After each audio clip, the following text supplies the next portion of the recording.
Hi, my name is Mia Armstrong Lopez. I'm a managing editor at ASU Media Enterprise and one of the editors behind the Future Tense Fiction series, which you can read in Issues in Science and Technology. I am thrilled to be joined today by Kevin Galvin. Kevin is a writer who splits his time between Boston and the desert Southwest, and he's the author of A Time Between, which is November's Future Tense Fiction story. Kevin, thank you so much for being here. Thanks for talking to me. So to start, I want to ask you to describe A Time Between in one or two sentences. Just give us sort of the lay of the land. What is the story about? One or two sentences. A Boston police detective living through a time of great technological transition doesn't really know where he fits along that spectrum of change. I love that. And one of the things that I love about the story is there is sort of like, and there's several levels of exploration, but one of them is the level of the exploration that you're talking about of the detective on an individual level, right? Of where he fits in the change. And then there's sort of a broader societal exploration question of how these technologies fit in together to sort of blur or distort or define our visions of reality. And in particular, the story talks a lot about artificial reality and virtual reality. So take us through sort of what led you to write A Time Between. What sort of questions were circling in your mind as you came to the story? It actually sort of started as a sort of an exploration of the character. There was a whole novel worth of story about this detective with a different set of crimes set in a different time before, but it really didn't work.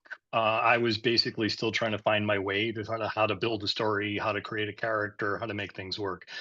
And I started learning, I don't know now, 5, 6 years ago, a lot more about augmented reality and hearing about virtual reality. And somehow I just started wondering what it would be like if that character got thrown a few years into the future and had sort of a whole different context he was operating in. Like, what would happen to him? How would he react to that? And I came up with another whole novel's worth of text about this character and his new experiences that, again, wasn't quite holding together, wasn't quite working, but I felt like there was like a kernel of a great story and in there, and sort of pulled those elements out to talk about that, to write about him and what the technology was doing to the reality around him. Yeah, I love that. And so as you mentioned, right, there's these two different types of technology that the main character and also the society around him are sort of interfacing with. We have augmented reality and then we have virtual reality, and they play sort of different roles for the character himself and then for the plot in general. So how would you describe sort of the difference in the way that those two technologies are functioning in the story? In the story, virtual reality is functioning largely as an escape at this point. It's a place where people are going to not deal with their reality. Augmented reality is a thing that people are trying to use to improve or have fun with the present or different ways of consuming information. But it is, let's say, vulnerable to manipulation in ways that make it difficult for people to trust. Yeah, and that sort of manipulation of some of the AR, the augmented reality technology that folks are experimenting with so ubiquitously in the story is sort of, one of the settings or the table upon which there's a lot of the intrigue of the particular crime that the detective is tasked with investigating. And I thought it was really interesting the lens of the detective story in particular, right? Because the story also has some threads of technology and policing, right? And how we might imagine that these sorts of technologies, like augmented reality, could be used in the future of policing or crime solving. So I'm wondering why you chose a detective story in particular. Like, what about that sort of story intrigued you as a space to explore some of these technological questions? That's really interesting, but honestly, I think it's I kind of stumbled into it with the character, right? I had that character first, and then it occurred to me what would happen to him in that world. But it did open up the questions of like, how could the police use it? How could people use it to cause problems? And then where along the line do people find some sort of common understanding of what's really going on? Yeah. And so you mentioned sort of in contrast to the augmented reality tools that in particular augmented reality glasses that people are sort of using in their day to day in the story for entertainment or for other purposes. There's the virtual reality aspect of the story, which is really more used as an escapism, right? As you described, and even sort of throughout the story, there are these VR depots or depots that people go to, and they're sort of described as being occupied by nostalgia junkies, or really this arena for memory, and then in the case of the character, sort of grief, right, and sort of living out previous versions of his life, or versions of his life that are now no longer possible due to some sort of personal losses that he's had. So what were you thinking about in terms of the role of these technologies in memory and grief, and how did you explore those themes in the story? Yeah, in the story, the one of the conceits is essentially that most of society has sort of moved on from virtual reality. It didn't work out the way they thought it would, but there's still some people that are going back, and they're not really. It's in some ways within the world of the story, it's a little bit looked down upon. That sort of like wallowing in the past.